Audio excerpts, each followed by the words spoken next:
സഹായിക്കാൻ നിൽക്കല്ല, തിന്മയ്ക്ക് നീ കൂട്ടുനിൽക്കല്ല. വൽ ശത്രുതയ്ക്കും നീ കൂട്ടുനിൽക്കല്ല എന്ന് പരിശുദ്ധമായ ഖുർആൻ പറഞ്ഞത് ഈ കാര്യങ്ങളെ കുറിച്ചാണോ എന്ന് ഓർത്തുപോവുകയാണ്. അല്ലാഹു നമ്മൾക്ക് ബോധം നൽകട്ടെ. തിന്മ ചെയ്യുന്ന ആളുകൾ തിന്മയുടെ പ്രചാരകരായി മാറിപ്പോയാൽ അപകടമാണ്, അപകടമാണ്, അപകടമാ. അത് ഖബറിലേക്കാ വരുന്നത്. ഞാൻ സാന്ദർഭികമായി നമ്മുടെ പെണ്ണുങ്ങളോട്, നമ്മുടെ സഹോദരികളോട് ഒരു കാര്യം കൂടി ഞാൻ സൂചിപ്പിക്കട്ടെ. വാട്സപ്പും ഫേസ്ബുക്കും ഒക്കെ ഉപയോഗിക്കുന്ന ആളുകൾ പ്രൊഫൈൽ പിക്ചർ വെക്കുന്നത് അപകടമാ, വല്ലാത്ത അപകടമാ, വല്ലാത്ത അപകടമാ. ഇനി കല്യാണം കഴിഞ്ഞ പെണ്ണുങ്ങളാണെങ്കിൽ ഭർത്താവിന്റെ പ്രൊഫൈൽ പിക്ചർ വെക്കുന്നതും അപകടമാ. നിനക്കാണതിന്റെ കുറ്റങ്ങൾ സഹിക്കുകയും നീയാണത് താങ്ങുകയും നീയാണത് നാളെ ആഖിറത്തിൽ അനുഭവിക്കുകയും ചെയ്യേണ്ടത്. അങ്ങനെ ഒരു സ്വഭാവമുണ്ട് ചില പെൺകുട്ടികൾക്ക്. പ്രൊഫൈൽ പിക്ചർ സ്വന്തം വെക്കുക, അത് വളരെ ഡേഞ്ചറസ്. സ്വന്തം പ്രൊഫൈൽ പിക്ചർ വെക്കുക, അത് വലിയൊരു അപകടമാണ്. എന്നാൽ ഭർത്താവിന്റെ വെക്കുന്നതോ അതിനേക്കാളും വലിയ അപകടം. എന്താണ് അതിന്റെ പിന്നിൽ? ഒരു പെണ്ണിന്റെ മൊബൈൽ ഫോണിൽ ഉണ്ടാവുക അവളുടെ ചങ്ങാതിമാരുടെ നമ്പറായിരിക്കും, അല്ലെ? ഒരു പെണ്ണ് അവളുടെ കോണ്ടാക്ട് ലിസ്റ്റിൽ 100 കണക്കിന് 1000 കണക്കിന് അവളുടെ ചങ്ങാതിമാരുടെ ഫോട്ടോ, ചങ്ങാതിമാരുടെ നമ്പർ ഉണ്ടാകും. അതേപോലെ ഇവരുടെ നമ്പർ ആരുടെ കയ്യിലാണ് ഉണ്ടാവുക? ഇവരുടെ ഫ്രണ്ട്സിന്റെ കയ്യില്. ഇവരുടെ ഫ്രണ്ട്സിന്റെ കയ്യില് ഇവരുടെ നമ്പർ ഉണ്ടാവുക.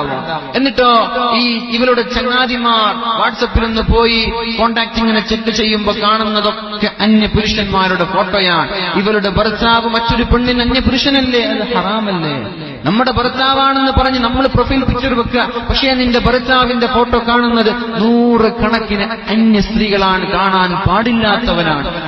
ഈ ഹറാമല്ലേ? ഈ കാണുന്നത് ഹറാമല്ലേ? ഈ ഒരു ഹറാം എവിടെയാ എഴുതി വെക്കുക? ഈ ഹറാം കാണാൻ കാരണക്കാരൻ ആരാ? നീയല്ലേ?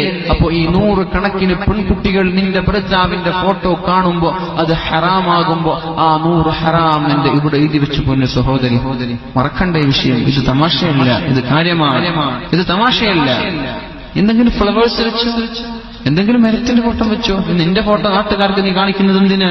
നിന്റെ ഫോട്ടോ ഭർത്താവിനല്ലേ കാണിച്ചു കൊടുക്കേണ്ടത്? നിന്റെ ഭർത്താവിന്റെ ഫോട്ടോ നീ മറ്റുള്ള പെണ്ണുങ്ങൾക്ക് എന്തിനാ കാണിച്ചു കൊടുക്കേണ്ടത്? നിനക്കല്ലേ നിന്റെ ഭർത്താവ്. അതുകൊണ്ടൊന്നും കാര്യമില്ല, അതിന് ഖൈറില്ല. പിന്നെന്തിനും നമ്മളത് ചെയ്യണം? നിനക്ക് വേണമെങ്കിൽ നീ എഡിറ്റ് ചെയ്ത് നീ എന്തു വേണമെങ്കിലും ചെയ്ത് നിന്റെ ഫോണിൽ വെച്ചോ. അല്ലാതെ നിന്റെ ഫോണിൽ വെക്കുന്നത് തന്നെ അപകടമാണ്, അതൊരു വേറെ വിഷയം. അത് പിന്നെ നീ അത് വിൽക്കുമ്പോഴോ അത് റിപ്പയർ ചെയ്യാൻ കൊടുക്കുമ്പോഴൊക്കെ അത് അപകടം പിടിച്ച വിഷയമാണ്. ഗൾഫിൽ UAE-യിലാണെന്ന് എനിക്ക് തോന്നുന്നു ഉപയോഗിച്ച ഫോൺ വിൽക്കാൻ പാടില്ല എന്നൊരു നിയമം വന്നിട്ടുണ്ട്. എന്തെന്നറിയോ?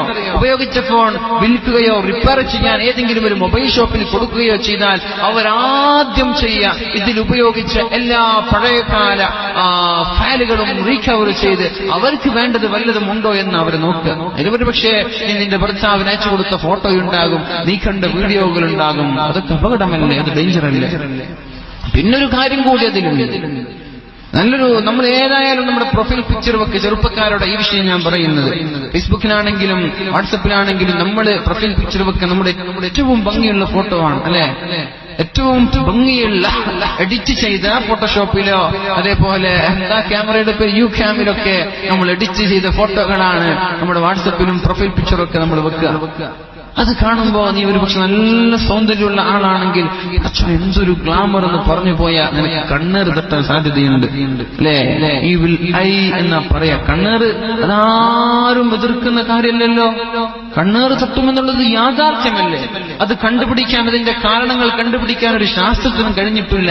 അല്ല, ഐനു ഹഖ്ഖുൻ, കണ്ണേറ് സത്യമാണ്, കണ്ണേറ് തട്ടും, അത് സത്യമാണ്. ചെറിയ കുട്ടികളൊക്കെ ഫോട്ടോ വെക്കാറുണ്ട്, നല്ല സുന്ദരി കുട്ടികളാണ്. കാണുമ്പോൾ തന്നെ നമ്മൾക്കൊരു ഓമനത്വം തോന്നുന്ന ചെറിയ കുട്ടികളുടെയൊക്കെ പ്രൊഫൈൽ പിക്ചർ വെക്കാറുണ്ട്.